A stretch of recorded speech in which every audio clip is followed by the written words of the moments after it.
Good morning, good morning. Everyone take a nice, deep, cleansing breath.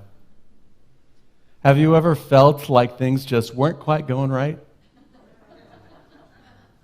Have you ever felt that sometimes, around this time of pandemic, that there may be a little darkness, that there may be a little hesitation in you, that you may feel like you're stuck, those dreams, those goals that you had, may feel like they're sitting on the couch. Anybody experience that?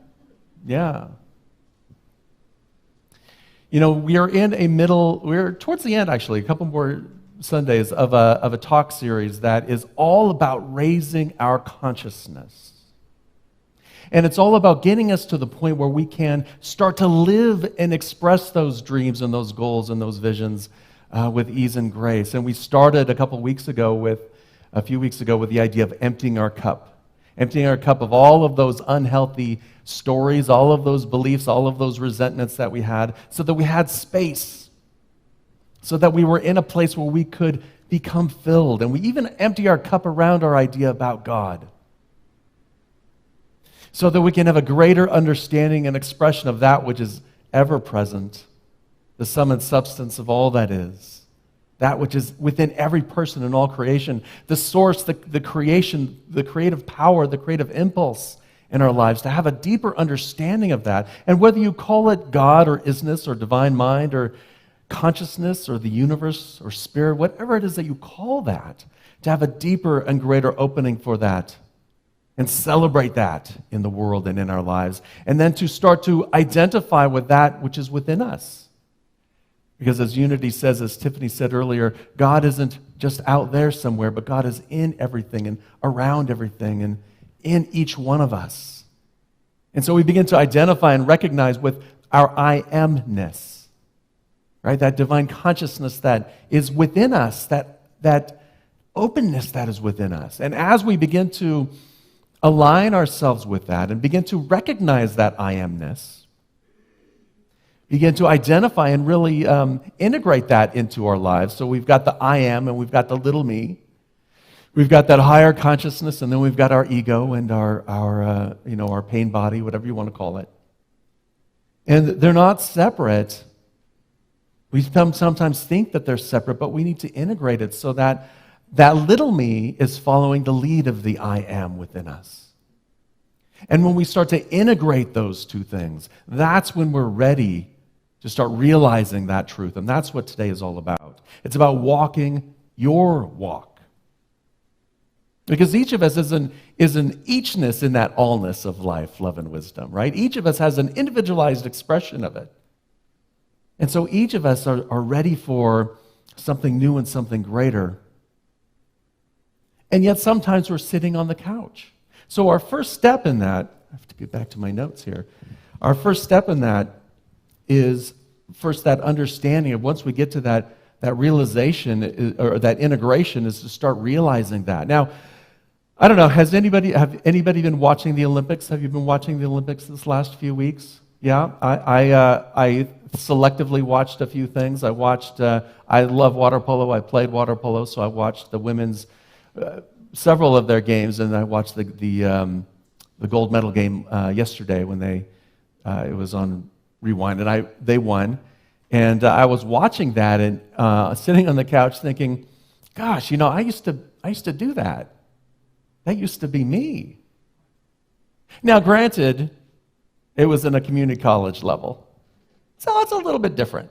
I don't know if you know water polo or not, if you watched it. It's a pretty rough sport. First off, you can't touch the bottom. You're in a pool, you're in water, and you've got to throw this round ball into the goal with one hand. Oh, and there's a defender on your back, usually holding you down underneath the water, kicking off on you when you're ready to go, when they're heading the other direction. It's a rough sport, let me tell you. And I'm sitting there watching it thinking, I don't remember it being that rough. But then I remembered, oh yeah, I was the goalie. Yeah, we didn't have to sprint back and forth.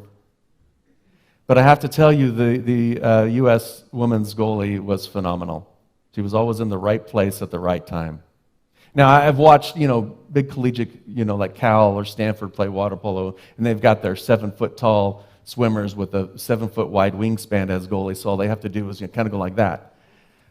This woman was much shorter than that, but she was always in the right place at the right time.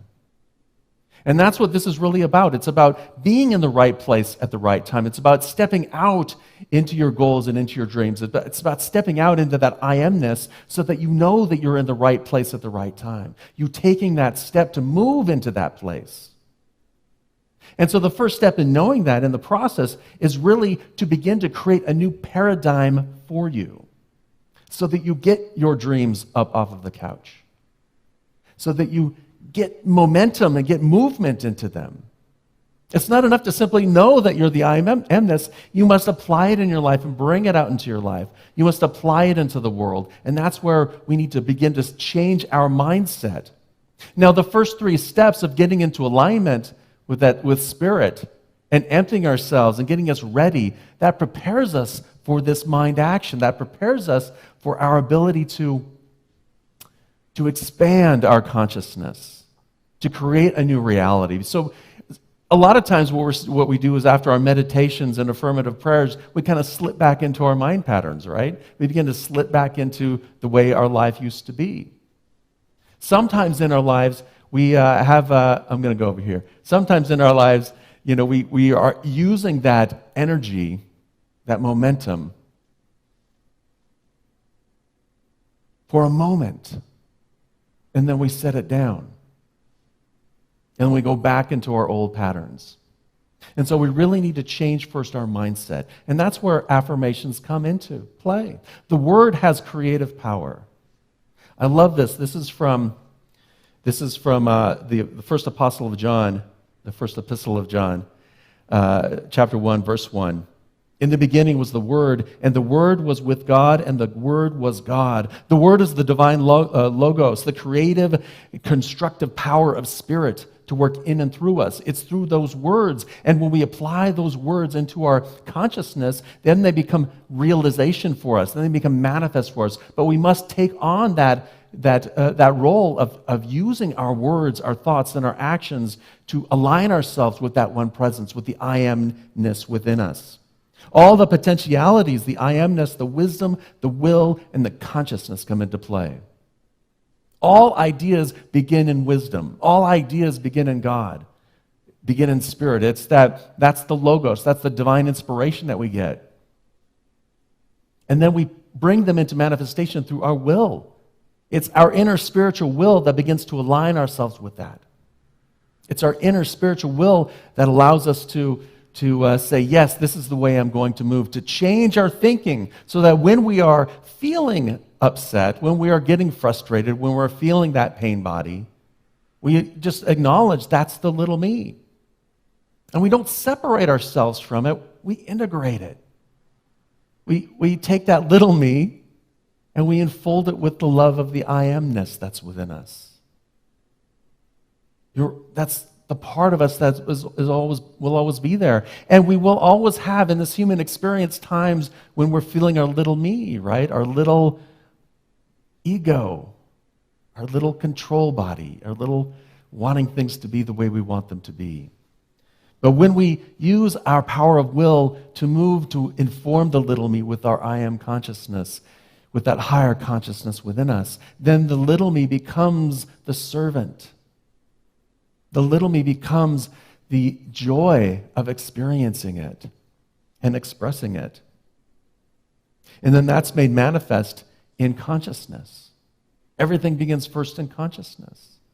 Everything, from this podium to this crazy electricity thing that operates our live stream, right? Everything within this world begins in consciousness. You are a spiritual being living in the spiritual image and likeness of that divine energy. So step number 2 is, how will it show up for you? How will it show up in you? What will it look like in your thoughts? How will it show up around you? What will it look like in your actions? What will it sound like in your words? Take time to really understand this. If I'm at my highest self, what does that highest self really look like? If I'm doing the things that are mine to do, how does that show up in the world? If I have these great dreams and visions, what will it look like when I'm expressing them, when I'm moving towards them, when I'm taking that step and walking my walk? Take time to really think about that. And then let it go. Because the little me will want it to be exactly like that. And when it's not, when it's a little bit off course, the little me will say, this doesn't work. I'm going to go sit back down on the couch.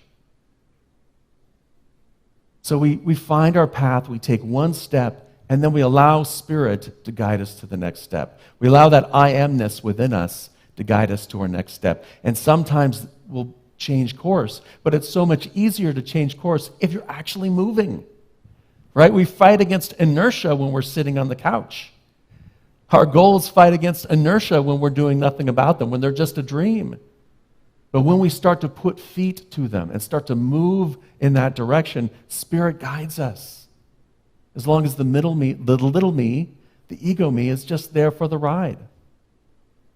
Spirit will guide us. Spirit will guide us. Spirit will guide you. All you need to do is walk. Walk with Spirit. So in this idea of changing consciousness, we raise our consciousness to that level, and then we apply our affirmative prayer. We apply our affirmations to our lives. We change the construct of our thinking so that we are focused on Spirit moving forward. There's a goal out there, but we're focused on that idea of that divine essence that's within all people. And then we look for it all around the world. We look for it in every step. Now, there are times when it doesn't feel like we're there. There are times when we feel like our dreams are stuck on the couch. A dear friend of mine, Martha Creek, who many of you know, her nephew, Wesley Creek, just lost his fiancée, his life partner, who was going to be his fiancée. She was 25 and she had an ATM accident, an accident on an ATM, and she died. 25-year-old. Their life had changed. They'd just come back from Disneyland with their family because Wesley has some kids and she has 3 kids. So the 5 of them, including Martha, went to Disneyland to experience life. And she came home and she thought, well, I don't know what she thought, but she was experiencing an ATM excitement. And then a tragedy happened. Don't wait. Don't wait for a tragedy to happen to get up off of the couch and move your feet. Don't wait for, some level of knowledge to suddenly appear for you. Don't wait for, if you have the impulse of moving forward, don't wait, take one step. So often what we do is we say, here's my dream, here's my goal, and then we set to documenting it, to thinking about it. But we don't ever take a step. Sometimes we have that goal and we think, well, I can do that as soon as I get my next degree, as soon as I get my, I've got to take this class before I really understand it. I really got to apply forgiveness first in this situation before I can let go. But I got to learn more about forgiveness because clearly it's not working for me. So we put all of these barriers in front of us. We put apathy in front of us. And all it takes is a little bit of courage to stand up and take one step. Because what happens is that once you have that courage to stand up and take one step, you're moving beyond that consciousness of victim-victor. You're moving beyond the consciousness and the inertia that is in there, that is set in. As soon as you take one step in the direction of courage, you're now lifted in consciousness. Until you take another step in the direction of harmony, of love. Another step in the direction of peace, another step in the direction of accomplishment, all along the way knowing that there may be times when something will change, that some tragedy might happen, or even a small thing might happen that will change, that will give us a setback. But when we stay in contact with that presence and power, when we move back into that experience of the divine in all, of the divine in you. And then with the breath, you just take one more step.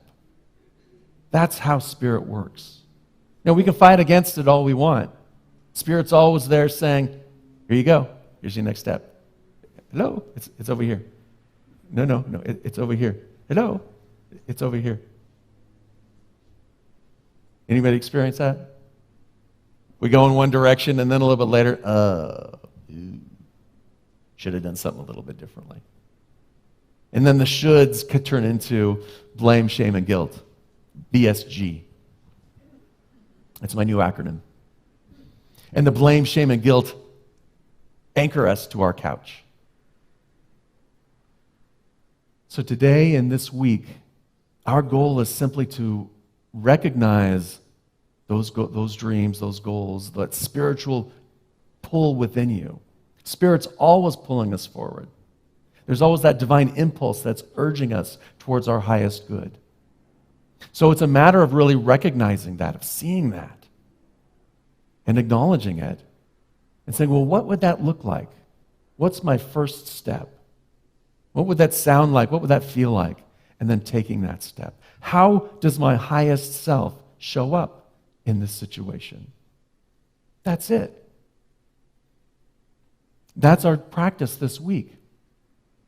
Each of us has a dream or goal. Each of us has that divine impulse. And some people say, well, how do I know whether it's ego or the I am? How do I know? Beloved, whatsoever is pure, whatsoever is true, whatsoever is life-affirming, if there's an idea that creates, that is creative, that is constructive, that does not detract from others, but adds to the universe, but adds to the good in the universe, whatsoever is beautiful and joyful, think on these things. And as you think on those things, the way will open up for you. As you look for the silver lining, as you look for the rainbow at the end of the tunnel, the light at the end of the tunnel, as you look for these good things, the way will open up for you to move in that direction. Whatever storms there are in your life, God is here, present within you. Spirit is the action and activity that's guiding you. And as we raise our consciousness, it's time to start expressing that into the world so that we can make a difference in the world. We can be a beneficial presence in the world, however that looks like for you, however that shows up. Let's take this to our affirmation. I'm going to read this once and then invite you to affirm it with me. One with Spirit, I joyfully activate the power within me to walk my path, to make a difference in my world. I think there should be an and in there. I'm going to read it again, and then you can decide whether my conjunctions are correct or not. One with Spirit, I joyfully activate the power within me to walk my path and make a difference in my world. Together, one with Spirit, I joyfully activate the power within me to walk my path and make a difference in my world. And so it is. And, let's try some more. Are you willing to flow with it here? This is an easy one. I'm walking my path with Spirit. Would you affirm that with me together? I'm walking my path with Spirit. Now, I forgot there's an exclamation point at the end. So let's try it with an exclamation point at the end. I'm walking my path with Spirit. Yes? I'm going to say it, then you repeat it, because I want to hear it. I feel like Ted Lasso. I want to hear it. I'm walking my path with Spirit. I'm walking my path with Spirit. I'm walking my path with Spirit. I am walking my path with Spirit. I am walking my path with Spirit. And so it is. Unity Palo Alto is here for you. We are here to help you discover that spiritual magnificence that is within you. We're here to help you raise your consciousness so you can walk and be that beneficial presence in the world today and through this week.